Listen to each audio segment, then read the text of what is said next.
മുന്നണി ചെയർപേഴ്സണായി മല്ലികാർജ്ജുൻ ഖാർഗെയുടെ പേര് നിർദ്ദേശിച്ച് പ്രതിപക്ഷ സഖ്യമായ ഇന്ത്യ മുന്നണി യോഗത്തിലാണ് തീരുമാനം. അതേസമയം മമതാ ബാനർജി യോഗത്തിൽ നിന്ന് വിട്ടുനിന്നു.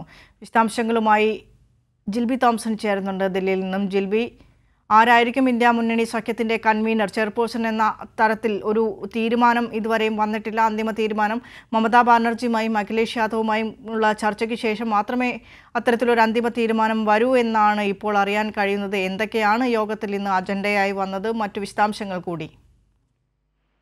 വിനീഷ, ഇന്ത്യ മുന്നണിയുടെ ചെയർമാൻ അല്ലെങ്കിൽ ചെയർപേഴ്സൺ ആയിട്ട് ഇപ്പോൾ മല്ലികാർജ്ജുൻ ഖാർഗെ, അതായത് കോൺഗ്രസ് അധ്യക്ഷൻ മല്ലികാർജ്ജുൻ ഖാർഗെയെ നിർദ്ദേശിച്ചു എന്നുള്ളതാണ് അറിയാൻ സാധിക്കുന്നത്. അതായത് നേരത്തെ തന്നെ ഇത്തരത്തിൽ ഒരു ചെയർമാൻ വേണം അല്ലെങ്കിൽ ഒരു കൺവീനർ വേണം. അതായത് ലോക്സഭാ തെരഞ്ഞെടുപ്പ് അടുത്തിരിക്കുന്നു. അതിനാൽ ചെയർമാനെയും കൺവീനറെയും പ്രഖ്യാപിച്ചുകൊണ്ട് പെട്ടെന്ന് തന്നെ തെരഞ്ഞെടുപ്പിലേക്ക് കടക്കണമെന്നുള്ള കാര്യങ്ങളൊക്കെയാണ് ഇന്ത്യ മുന്നണി ഒന്നടങ്കം തീരുമാനിച്ചിരുന്നത്. ഇതിന്റെ പശ്ചാത്തലത്തിൽ ഇന്ന് ചേർന്ന ഓൺലൈൻ യോഗത്തിലാണ് ഇപ്പോൾ മുന്നണിയുടെ ചെയർമാനായിട്ട് മല്ലികാർജ്ജുൻ ഖാർഗെയെ നിർദ്ദേശിച്ചിരിക്കുന്നത്. ഒപ്പം കൺവീനർ സ്ഥാനം നിതീഷ് കുമാർ നിരസിച്ചു അല്ലെങ്കിൽ വിസമ്മതിച്ചു എന്നുള്ളതാണ് വിവരം. നിലവിലെ സാഹചര്യത്തിൽ ഈ ചെയർമാനെ പ്രഖ്യാപിക്കുന്ന കാര്യത്തിൽ മമതാ ബാനർജിയും അതുപോലെ തന്നെ അഖിലേഷ് യാദവുമായിട്ട് ചർച്ചകൾ നടത്തിയ ശേഷമായിരിക്കും അന്തിമ തീരുമാനം എടുക്കുക എന്നും വ്യക്തമാക്കിയിട്ടുണ്ട്. അതായത് ഇന്നത്തെ യോഗത്തിൽ മമതാ ബാനർജി പങ്കെടുത്തിരുന്നില്ല. മറ്റ് പരിപാടികൾ ഉള്ളതിനാൽ ഈ യോഗത്തിൽ പങ്കെടുക്കാൻ സാധിക്കില്ല എന്നാണ് മമതാ ബാനർജി അറിയിച്ചിരുന്നത്.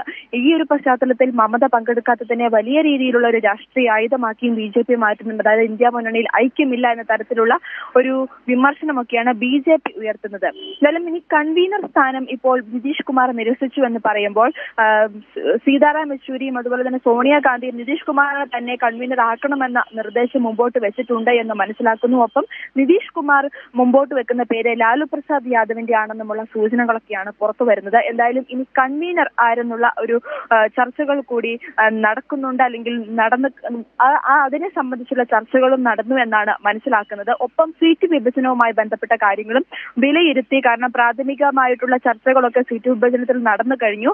ഇനി മുമ്പോട്ട് എത്രയും പെട്ടെന്ന് സീറ്റ് വിഭജന ചർച്ചകൾ പൂർത്തിയാക്കി മുമ്പോട്ട് പോകാനുള്ള ചർച്ചകളും വിലയിരുത്തലുകളും ഈ യോഗത്തിൽ ഉണ്ടായി എന്ന് തന്നെയാണ് വിവരം. വിനിഷ. ശരി, ജിൽബിയാണ് വിശദാംശങ്ങൾ നൽകിയത്.